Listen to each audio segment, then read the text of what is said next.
What is up everyone, and welcome to some more F1 22 My Team Career Mode. This time we are going to be at the Singapore Grand Prix for the first time in a couple years. It was absent from the calendar last year, and yeah, we don't have the greatest track record around here. We've had a DNF, we had a race where we were contending for points off the start and then had a spin. I think we did get a decent points finish here in Season 3, but apart from that, yeah, not one of my strongest circuits. So I'm hoping that I can find a bit more form here compared to most years previous, and that we can get a solid points result. We're still leading the championship by a good amount, 22 points to the nearest car behind of Lando Norris after both of us failed to score. And really the thing that me and him both need to be more worried about is the cars coming up from behind. One of those is Sergio Perez, who you may have just seen an email saying that he is retiring from Formula 1 at the end of this season. You know, he's been in it for a number of years. I think was it 2011 was his first season? We're now in 2026, so he's had a very solid 16-year career in Formula 1. And after 6 years with Red Bull, he's decided to call it a day on his Formula 1 career after a number of wins and podiums and whatnot. You know, he's been a very strong driver, and yeah, he has just decided that enough is enough. And I wouldn't be surprised if that triggers a little bit of a silly season. It means that we will be seeing a seat replaced at the Red Bull team. Someone needs to partner Max Verstappen. I wonder who it will be. Perhaps it will be a rookie. I think the next rookie that is not with a seat in Formula 1 as of yet is Enzo Fittipaldi, who is also part of the Red Bull Driver Academy program, or at least he was historically. So yeah, it'll be interesting to see whether he finds his way into Formula 1 again after quite a little while out of the sport. It's been a couple years actually, if I'm not mistaken. So yeah, it'll be interesting to see whether Fittipaldi comes back. I'd like to see him back. I'm sure that you guys know Season 3 when he was at our team. I was a big fan of him. He just never quite delivered the performances I was looking for from him, even when our car was one of the faster cars on the grid. So I'm hoping that I'm hoping that potentially he will get that seat, and prove a point that he was unable to prove when he was at our team. But yeah, we have a task at hand. We have to start scoring some points now because we've had too many races without them. You know, we had a very fiercely uncompetitive Monza after we had some contact. We had the DNF in Spa. We only got 6th in Hungary, and we had a DNF in France. So from our last 4 races, we've only scored 6 points, or 8 points. Yeah, 8 points for a 6th place. That's it. For someone who's leading the championship, it is quite frankly a miracle. A miracle that out of 104 potential points, we've only scored 8, and we still continue to lead the World Championship. So yeah, this needs to be the start of our turnaround, and it is not looking good so far. You can see that I was chiefly uncompetitive in practice. I really wasn't anywhere near the rest of the cars around me. You know, there were people in the 137s, and I couldn't get out of the 139s. So we are in a bit of a predicament here, you could say. And we need to find some pace very, very quickly. This quite often does happen in practice, where we feel like we're not going to have any pace, and then we pull something out just in time for qualifying. Maybe not a pole position, but certainly I'm hoping for a Q3 appearance, as always. And yeah, realistically, we need to be scoring double digits points here. You know, if Norris takes the win, he could very easily claim the lead of the championship here if we're not careful. So we need to do everything we can to stop that from happening, and that all starts right here in qualifying and getting a good result here. First flying lap on a fresh set of soft compound tyres, and you can see it's a 136.9, so already we're finding a lot more pace than we previously had showcased over the course of the weekend, but we're still going to need to find more, I think, if we're going to compete with the boys at the top. And yeah, as we move through to the end of qualifying, you can see that on another set of soft compound tyres, I found an extra 8 tenths, which have enabled me to get into the low 136s, 136.1, and that sees us through to Q2 in P9. So yeah, not a terrible time, but I need to at least match that for Q3. And yeah, as you see, we are now on a used set of softs, and we do a 137.1, and I think we can find at least a second improvement on that in the next lap that we do on a fresh set of soft compound tyres. Norris has a 1:35.1, and you can see that he is a lot faster than we are at the moment, and we have only improved by 2/10 on this lap. I don't think it's going to be enough to see us through, unfortunately. I'd be very surprised if it is, and it's only P15. So yeah, that was a very disappointing way to end my qualifying session. And you can see that Norris definitely looks like the fastest man on track by quite some margin today. My teammate Piastri right up there at the sharp end as well. It's good for him. We actually have an Aston Martin through as well. You can see that there is one Jaguar, one AlphaTauri, one Alpine, one Aston Martin, one McLaren. All of those guys get... Oh no, so actually there's 2 McLarens. But yeah, a lot of different cars making their way up to the Q3 here in Singapore, and unfortunately we are not one of those people. Verstappen was eliminated in Q1 apparently, so we do at least out-qualify him, which will be good for our rivalry, even though I think honestly this rivalry is dead in the water. I don't think there's a way we can get back at him in just 2 races unless he DNFs in both of them, and even then there's a chance we might not. So yeah, it's not looking great in this rivalry between myself and Verstappen. We just got unfortunate with the DNFs that we had at the wrong time. We've had a very unfortunate run of form recently here, and yeah, I don't envision it turning around here. It's a very difficult track to overtake at, so I would be very surprised if we were able to do anything other than maybe getting into the fringes of the points.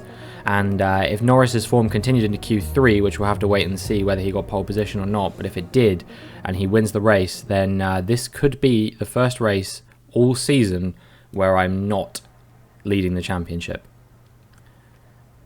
But we'll have to wait and find out whether that is the case or not as we gear up for the race. You know, qualifying P15, maybe there'll be a few grid penalties and whatnot. Maybe we can find some way to get back up in the order as we move now into the race. Against the spectacular backdrop of the Singapore skyline, Formula One returns once again to do battle in what tends to become something of an endurance race, with the notorious sauna-like temperatures in the cockpit making for an extremely physically challenging race. The Marina Bay Street Circuit then has 23 corners, 13 to the left and 10 to the right, taking us a total of 3.1 miles around the landmarks of downtown Singapore. An average lap speed around here, just 107 miles per hour. Off the back of a fantastic qualifying session, it's time to see how our starting grid looks like for today's race. Lando Norris will lead us away from pole position, and Oscar Piastri completes the front row. Looking down the rest of the grid, we have Leclerc, Ricciardo, George Russell, and Perez, Tsunoda, Ocon, Magnussen, and Guan Yu Zhou, Albon, Stroll, Robinson, and Gasly. Sainz, they've taken a grid penalty. Mick Schumacher, Max Verstappen, and Robert Schwartzman. Latifi, Fernando Alonso, Lundgaard, and Théo Pourchaire. And now it's time to head down to the track. Natalie Pinkham joins me once again in the commentary box. It's fantastic to have you with us today.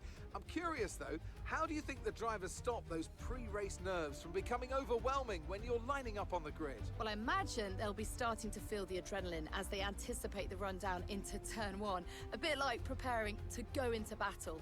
The unknown situation will bring nerves, but that's a good thing. It'll keep them focused on the moment and on their surroundings as we build towards the start of the Grand Prix.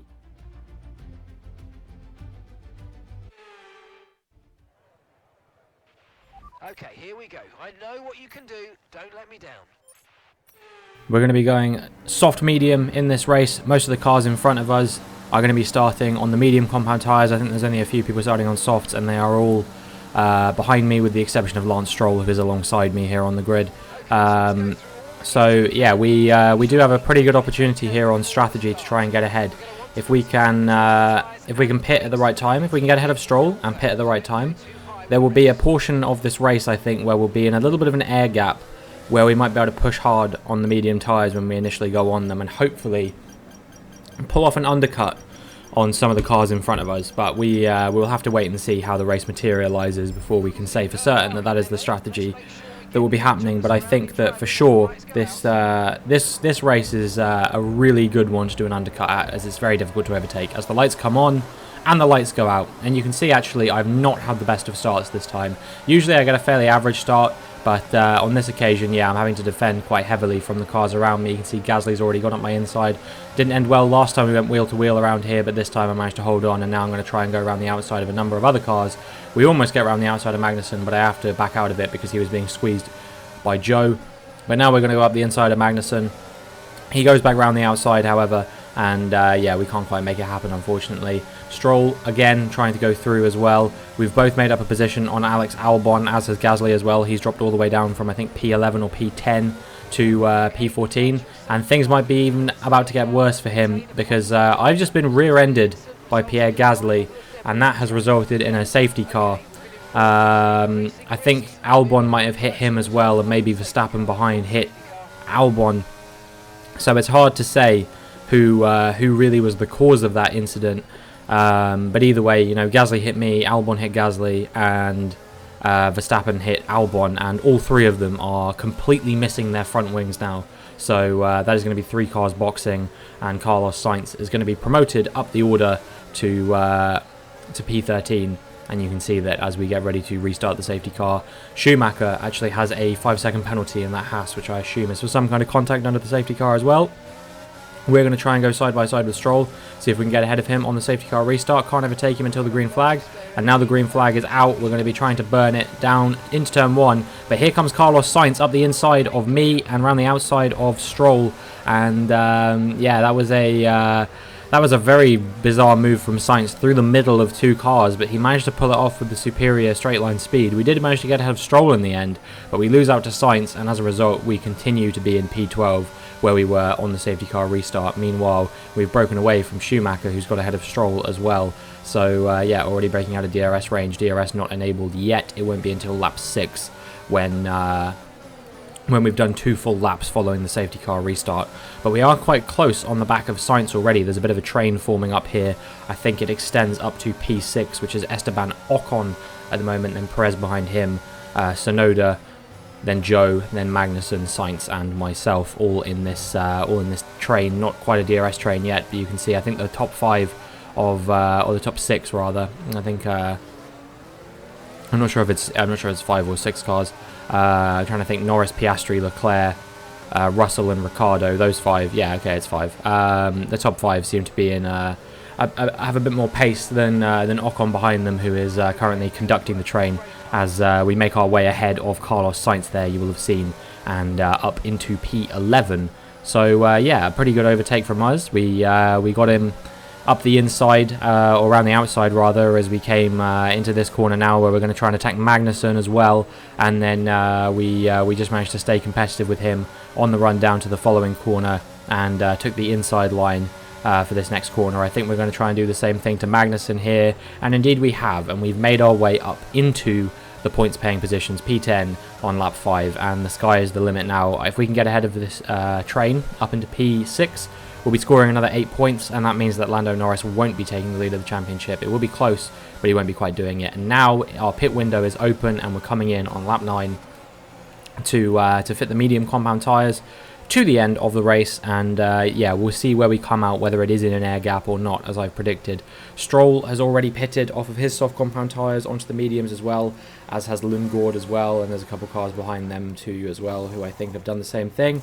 So we'll see where we come out in relation to them. I think it could be pretty close with Stroll here, but yeah, we'll wait and see where he's going to come out in relation to me. You can see he's coming around turn 1 now as we're exiting the pits, and as we come on the run down to turn 2 and 3, who's going to be ahead? We go side by side. It's going to be me, but I am going to be on the weaker compound of tyre, or at least initially, as we try and get them up to temperature. And not only that, but also he's going to have the DRS. But as we move to the end of lap 10, you can see that we did manage to keep him behind, and there wasn't really a fight to be had in the end. So yeah, that was pretty comfortable from us, and we are in an air gap, 17 seconds to the nearest car in front, the Williams of Nicholas Latifi, and we are going to try and do what we can to try and close this gap down as fast as we can. And you can see that pretty much from the get-go, through every single corner, we're gaining tenths on Latifi and Verstappen ahead. So yeah, this bodes quite well for us at the moment, I would say. I think we're looking to be in a very strong position, and I just simply hope that we can continue closing this gap down. You see over the course of this lap, we've made up about 2 seconds, I think, on the cars in front. If we can continue doing that every lap until they pit, then we could suddenly be knocking on the door of the top 5. Never mind pulling off an undercut on who was it? You know, Perez, Ocon, Tsunoda, Joe, all those cars. If you know, we could be potentially looking at closing down the likes of Ricciardo and Russell and those guys if our pace is to be believed here. You know, we just set the fastest lap of the Grand Prix and we done another purple sector 1. Can we do a purple sector 2? It's not one of my stronger sectors on the track. You know, there's a few traction zones which don't benefit me super well. So only a green, but you know, it doesn't matter. We hold on to this fastest lap and in fact even improve it a tiny bit. You can see there another 1:38.9. We make up another 2.5 seconds or so on Nicholas Latifi in front. We're pulling out a lap on Lance Stroll, as Mark just said, and yeah, we're looking really hot right now. End of lap 14 now. You can see that some of the medium compound runners are starting to come in. Schumacher will be serving that 5-second penalty. Alonso is in, Magnussen is in, Russell and Ricciardo have also pitted. They are going to come out ahead of me, but by how much time? Let's see. It's going to be about 5 seconds to Russell, I think, which, yeah, not quite what I was expecting, but I guess these guys have more pace than I'm giving them credit for, and I'm sure on the new compounded tyre they'll probably start pulling away from me. Meanwhile, there is a yellow flag up ahead. I'm not sure who that's for. I guess we'll have to wait and see. I can't see any cars on the HUD at the moment to say for certain. But as we round these next few corners, you can see it is a McLaren pulling off the track, and it is Daniel Ricciardo who is out of the Grand Prix, and that will promote us up 1 place at the end because he was ahead of us.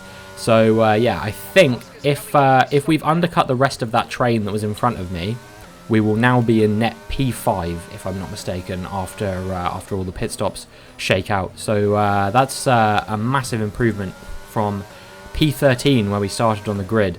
But we still have to see how things work out. We might not, with this safety car that has now been deployed, we might not undercut this train. Actually, that's going to benefit them quite massively.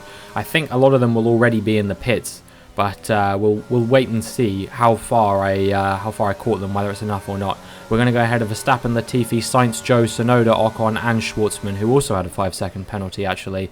So both Hasses getting caught up in incidents there, and I guess old habits die hard for that team. They are my favourite team on the grid, don't worry, I'm not slagging them off. And yeah, now you can see that the safety car is restarting.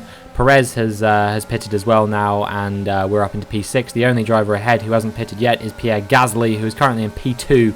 And yeah, maybe if he'd put on some hard tyres after that initial stop, when he had some contact with me, he might be suddenly staring down the throat of a podium here, but he is on the mediums, so he will have to pit again. So we are in net P5. We're going to try and go around on Russell here, see if we can dive up the inside of him maybe as we come to the next corner. We are going to do exactly that. Who's going to have more grip coming through here? I have the grippier tyres, but does he have the warmer tyres? We make a bit of contact with his right rear tyre, and now Ocon's going to try and challenge us. We bump into his side pod there, but no damage to either of us that is visible from what I can see. We go back up the inside of him, and yeah, we held on to P6 there. Now as we come to the end of the lap, you can see that Gasly is coming in for his stop off the medium tyres. I think he's probably going to put the softs on to the end if I had to guess, but who can say for certain.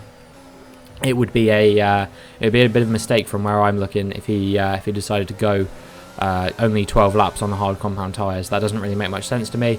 Yeah, now you can see that we're moving on to lap 21. DRS has been enabled. We are still in Russell's DRS range, and actually he's struggling to cling on to Leclerc's DRS range at this point.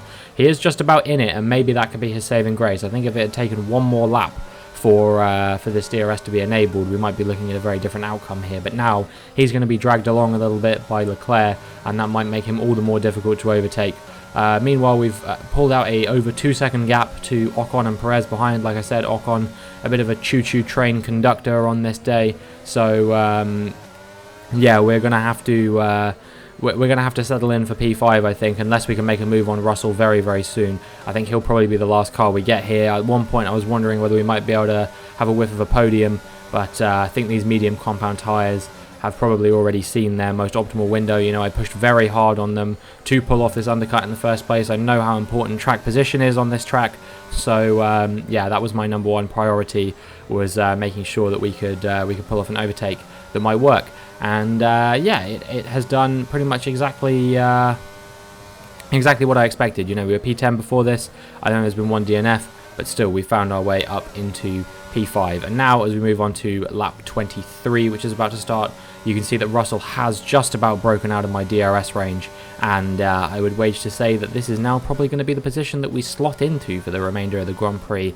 If I was a gambling man, I would say that, you know, P5 is probably the result that we are going to settle for. But you know, there could still be more chaos up front. There could even be more chaos behind, triggering a safety car. And I mean, if that were to happen, who knows what I would do. Part of me would want to maybe try and put on another set of softs to the end. You know, we've got a few sets of used softs from qualifying still in the bank, so you know, not an impossible task necessarily to try and contend with the cars in front of us if we were to pit. But you know, like I said, track position is very essential here. So I do feel like of all the strategies, that's probably not the one that would be most optimal. It would be a bit of a gamble, would certainly make things exciting. But I wouldn't want to give up the points that we've currently got to potentially try and challenge for more and risk getting less. You know, if we were on maybe the fringes of the points, if we were in P10, as we have a big moment there and almost have a spin into the wall, that would have been pretty bad. We just rode the curb too much there. So yeah, just about avoiding that. And yeah, now we're moving on to the final few laps of the race. P29, oh sorry, lap 29, P29, there's not even 29 cars on the grid, what am I talking about? Yeah, lap 29, and you can see that the gap in front and the gap behind is pretty mahoosive at this point, and I think it's going to be all about bringing it on home to consolidate P5, grab 10 points, prevent Norris from overtaking us in the championship, and come back stronger in Suzuka. You know, we've had a few pole positions there historically, so I think that maybe we could be on course to challenge for another one. But of course, the difficulty that we're on now is much higher than we were this time last year when we did grab that pole position, and also crucially, of course, we lost out on the start of that race to a very aggressive Dutchman who was very keen to prove that he still had what it takes to compete at the top. This race, unfortunately, he's not shown that kind of potential, but you know, that's good for us, who we're currently locked in a rivalry with him. But yeah, just you know, a pretty decent race. You know, after the disappointment of qualifying only P15, we made up a couple positions due to grid penalties. There were a few incidents that allowed us to make up a few positions. We made some good overtakes towards the start of the Grand Prix, and when it came down to it, you know, the strategy was what prevailed today. I definitely think soft medium was the better strategy to be on. We'll see where Lance Stroll is at the end to see whether I'm correct about that, or whether it's just that my pace combined with the strategy is what made it work. Lando Norris asks, are the fireworks for me? And on this occasion, yes they are. He has won the Singapore Grand Prix, I think, for the first time. And yeah, a very solid drive from him as he recovers another 16 points on me in the championship. And he closes the gap now to just 10 points. And we cross the line to take P5 and another 10 points in this championship. And not a bad result from us, I would say. I think the gap's actually 6 points. I said 10 points. I got confused with the amount I was scoring in this race. Lots of different numbers flying around. And Norris takes home 26. Great race it's been then. Another classic Singapore Grand Prix. And they've held on to take the checkered flag here today. So Natalie, what do you think helped them deliver this result? I think it was clear what the main contributing factor out of the track was. Speed. It sounds like an awfully reductive statement, but fast cars win races. And we saw that today with our winner.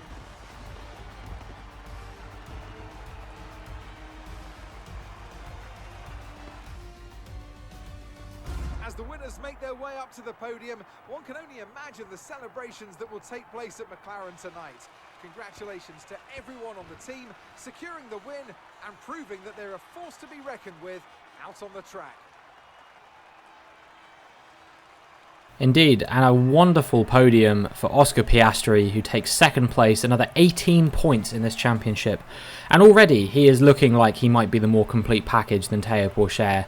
You know, Théo Pourchaire had only achieved one podium by this point in his time with the team, and this, I believe, is Oscar Piastri's second or third now. I know that obviously he's had a couple bad races, but you know, I can forgive it in a season where everyone's having bad races. Really solid result from him nonetheless. Well, not the result our points leader would have wanted, but it certainly makes things interesting going forward. So then, Natalie Pinkham, who would you rank as your driver of the day? I have to give it to Robinson. They pushed and found some fantastic performance. It was an absolute pleasure to watch. Let's move on to the constructors. The current leaders continue to extend their lead at the top. There was also a strong showing from the McLaren team today as they make their way up the standings. And with that, we wrap up another weekend of motorsport action. But with more races lined up, be sure to join us when we come back with more Formula One. McLaren take P2 in the Constructors' Championship, and as I said, the gap now is just 6 points between myself and Lando Norris in this Drivers' Championship. I am going to need to find some incredible form very, very soon if I want to hold on to the lead of the championship. We're going to need a very strong race next time out in Suzuka. As far as this race went, like I said, I'm pretty happy with what we achieved after we got that qualifying disaster out the way. Where we recovered to is nothing short of fantastic in a race like this, but it is mostly down to the strategy. So yeah, I'm just glad we were able to make the tyres work in quite the fashion that we were. You can see front wings flying all over the place at the back on this lap 1 now. Just a track absolutely full of debris, and I'm not talking about Nick. Yeah, we made a pretty solid go of things, I would say, and I'm looking forward to seeing what we can achieve in Japan next time out. I'm hoping for at least, you know, a podium finish. Hopefully, it's been a long time since we've had one of those now. In fact, our last podium was our last win as well in Austria, which was our 5th win of the season. We had a very strong run of form very early in the season, but it seems like our competitors have definitely caught up to us in this next part of the season. You know, the races where I expected to be strong. Granted, I was looking pretty strong in Belgium before the DNF, but you know, nonetheless, you got to be in it to win it. F1 is a team sport. It's not just about the driver, it's also about the team. I build the team, I invest in the team, and maybe I need to invest more. I don't really know what more I can invest. You know, we've got maxed out durability department, but yeah, I just can't seem to make it work at the moment. You know, we keep having multiple DNFs every season, which is making things really difficult. And when you combine it with races like this, which are a bit of a struggle to get into the major points-paying positions, that's not really good enough. And yeah, perhaps this signals the brief era of Jaguar dominance coming to an abrupt end. Maybe, you know, if we're not careful, this could be the Drivers' Championship slipping out of our hands. Realistically, there's still a lot of drivers who are in contention to win it, even if myself and Norris did increase the gap on a lot of them today. You know, I think Leclerc, Verstappen, Perez, Sainz, Ricciardo, Russell, all of them could still challenge for it in the final 6 races of this season. So we need to keep our eyes out for those guys as well. Pretty much anyone else I don't think is going to be a threat. I don't think Piastri is going to be able to catch up at this point. I think he's just a little bit too far behind. But yeah, this season is a far cry from the absolute dominance that myself and Leclerc showed last season. I can't remember how many wins I took in the end. It was like 10 or 11. He took another 6 or 7, I think. And really, it was a 2-horse race for the entire season between me and him. Not the case here in Season 5. It is an incredible multi-car championship, and I really can't wait to see how this one ends, hopefully with me winning the championship. But there you go. You're going to have to tune in next time in Japan to find out what the championship is going to look like, as that is going to be it for this video. If you enjoyed, make sure to like and subscribe, and hopefully I will see you in the next one.